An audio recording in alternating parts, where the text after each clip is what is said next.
Oh, hi there! Welcome to Module 5 on Discourse and Conversation. This topic deals with conversation analysis or CA. It looks at ordinary, everyday spoken discourse and aims to understand how people manage their interactions. CA also looks at how social relations are developed through the use of spoken discourse and discusses the principles underlying conversation analyses. Likewise, we will be looking at procedures in transcribing and coding data. When we have the transcribed data ready, we can begin examining aspects of spoken discourse such as sequences of related utterances or adjacency pairs, preferences for particular combinations of utterances or reference organization, turn-taking, feedback, repair, conversational openings and closings, discourse markers, and response tokens. Conversation analysis works with recordings of spoken data and carries out careful and fine-grained analyses of these data. One main issue in CA is the view of ordinary conversation as the most basic form of talk. For conversation analysts, however, conversation is the main way in which people come together, exchange information, negotiate and maintain social relations. Thus, analyzing conversation is very important to study. Now, let's talk about transcribing and coding conversation analysis data. In conversation analyses, the transcription of the data is also the analysis. Texts are thus recorded either on tape or by video, then analyzed at the same time as they are transcribed. If a particular feature such as the use of increased pitch or particular sequences of utterances becomes apparent in the analysis, this then becomes the starting point to further analysis. When transcribing, we follow several transcriptions convention, but for uniformity, we will follow Jefferson's transcription convention. For more detailed symbols, you can click on the link below. These here are the key symbols used in the analysis of a spoken discourse. An arrow up or down means a shift to a high pitch. All capital letters indicate loud sounds. Double colons mean prolongation of the immediately prior sound, so forth and so on. You need to master these symbols before trying your hand at transcribing. Now, let's pretend that you have practiced these symbols already. This is how it looks like when you transcribe a conversation you have seen in Module 2. You may pause this video to take a closer look at the transcript, or you can refer to your main textbook.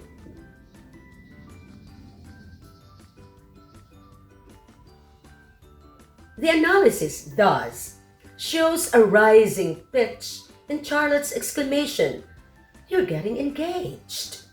The period at the end of this utterance indicates an ending with falling intonation, as with most of the other utterances in the conversation. There is no delay between Charlotte's statement and Carrie's response. There is, however, a 0.5-second pause in Carrie's response before she adds, "That's not normal." Another speaker could have taken the conversation away from her at the point of the pause, but they chose not to, allowing her to comment on what she had previously said.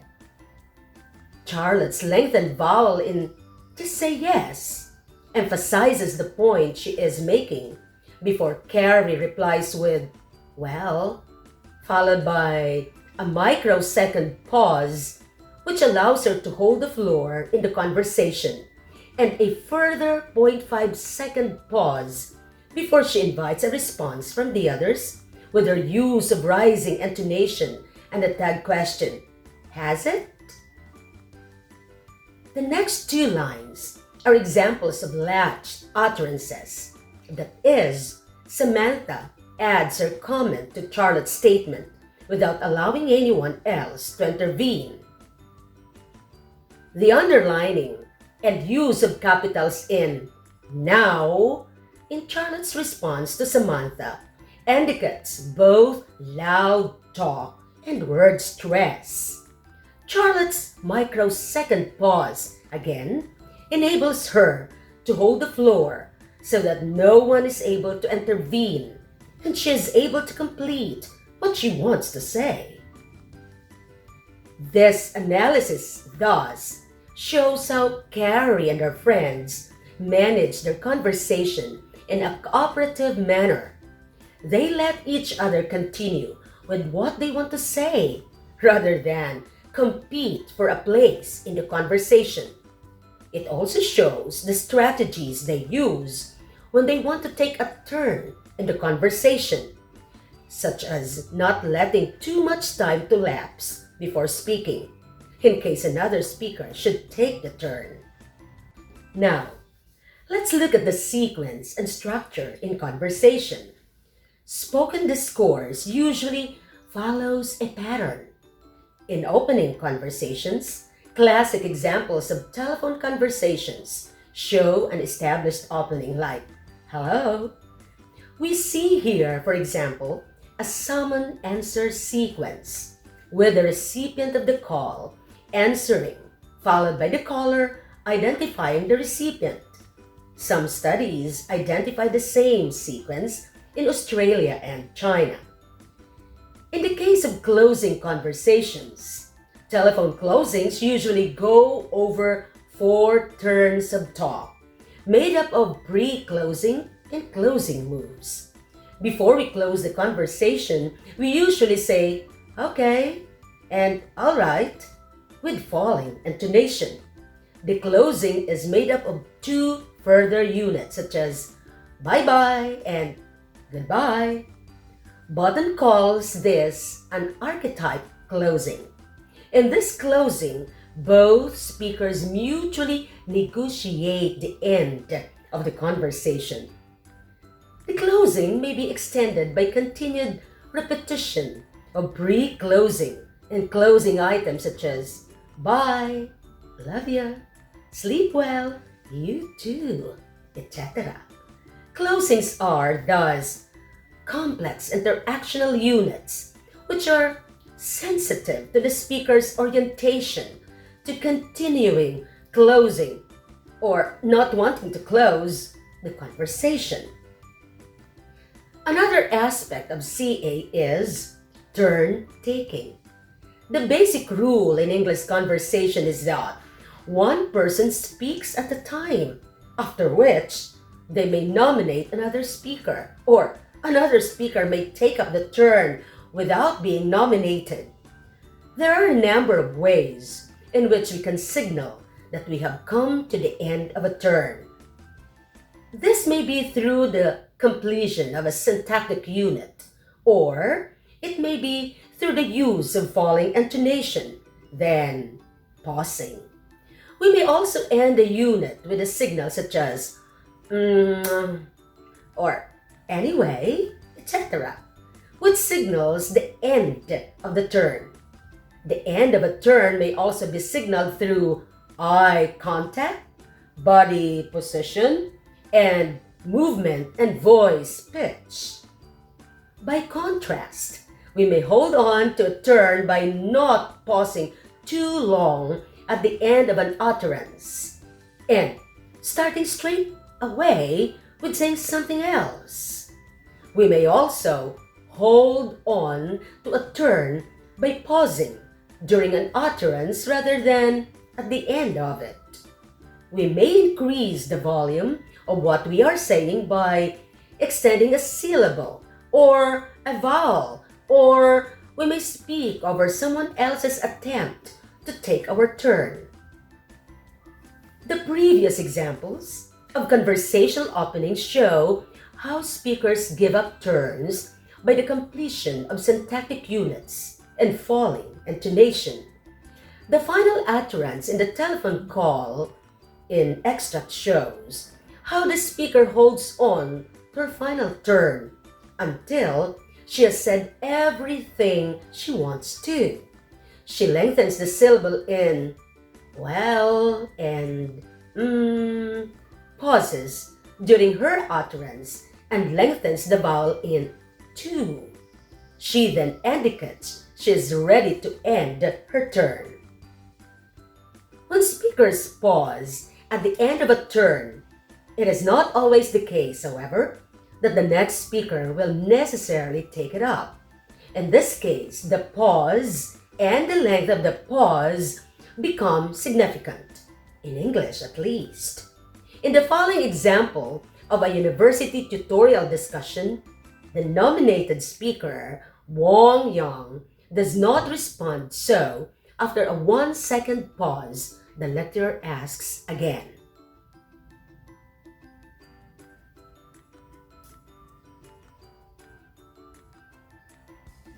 Wong Yang pauses again before he actually takes the turn, during and at the end of the turn.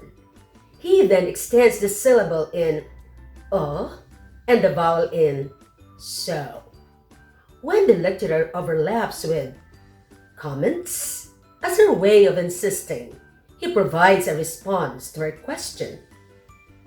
Here, the square brackets indicate the point of overlap in the utterances.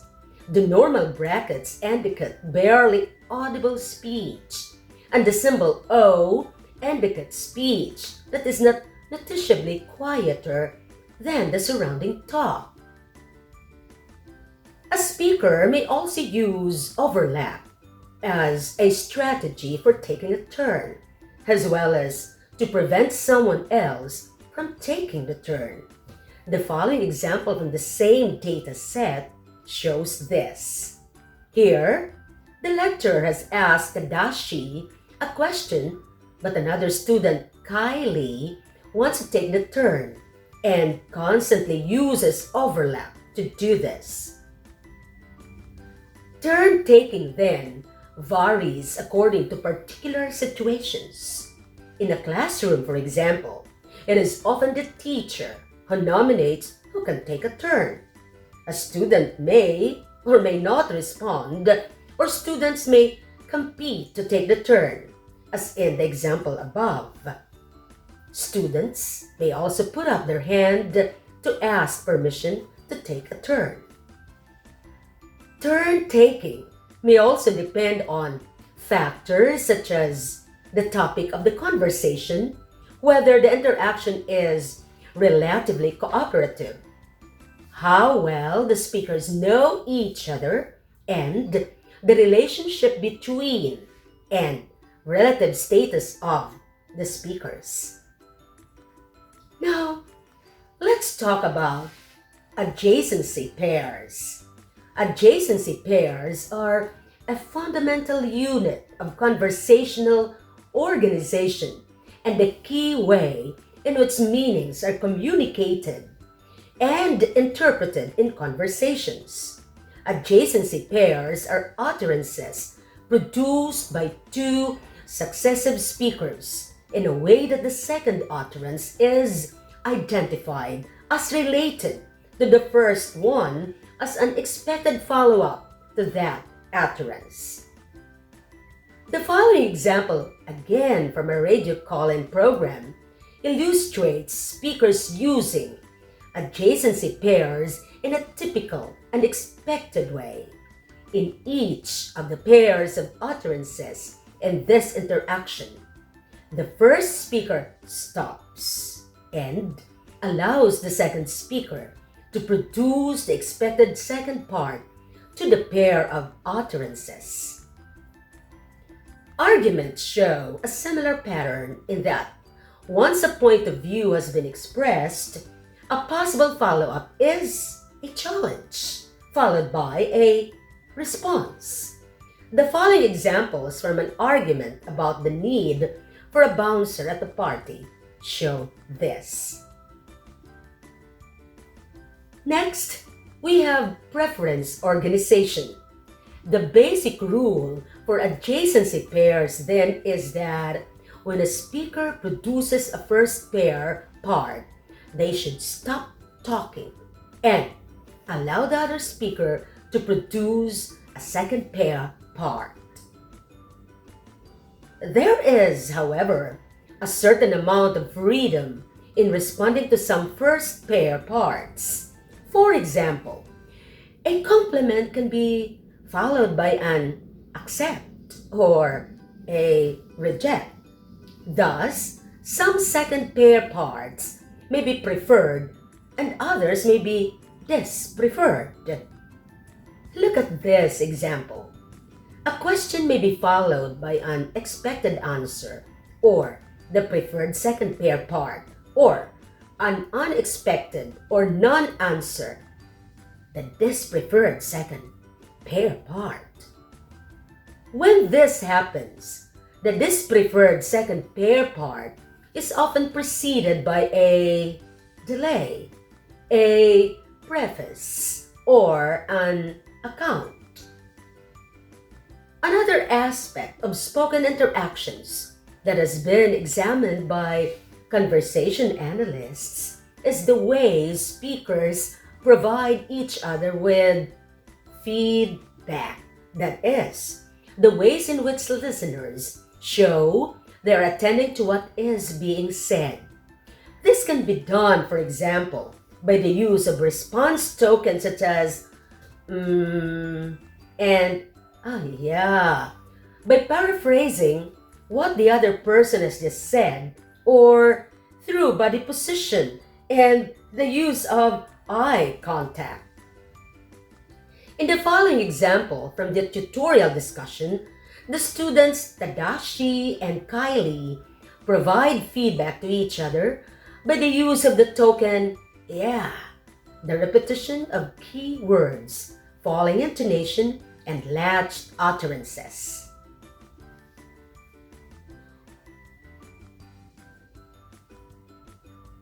An important strategy speakers use in spoken discourse is what is termed repair. That is, the way speakers correct things they or someone else has said and check what they have understood in a conversation. Repair is often done through self-repair and other repair. The following example shows a repair where the error is obvious to the speaker. Another aspect of CA are discourse markers, which include interjections such as oh, conjunctions such as but, adverbs such as now, and lexical phrases such as you know. They can be at the beginning, middle, or end of an utterance and can serve both to point back or point forward to a reference in the conversation. O can be a marker of information management where it indicates an emotional state, as in this example. O can also initiate a self-repair as shown here. And it can act as another initiated repair like in this example. But can be used to preface an idea unit as seen here. Now can indicate attention to an upcoming idea unit as seen here. And it can be used to indicate a comparison like in this example. You know can be used to gain hearer involvement and consensus like what you see here. Conversation analyses can be applied to sociocultural discussions like gender. CA can examine how gender is practiced in conversations. It can also be used to analyze second language acquisition. CA is applicable to numerous data sets and can be used to interpret phenomena where talk and interactions take place. Conversation analysis then provides a way of carrying out fine-grained analyses of spoken discourse, which can help not just describe the social world but understand how, through the use of language, it is constructed. CA may not be enough to provide data for generalization, but in combination with other approaches, it is a very important skill for any language major to master. Well, this concludes our discussion for Module 5. See you for more in Module 6.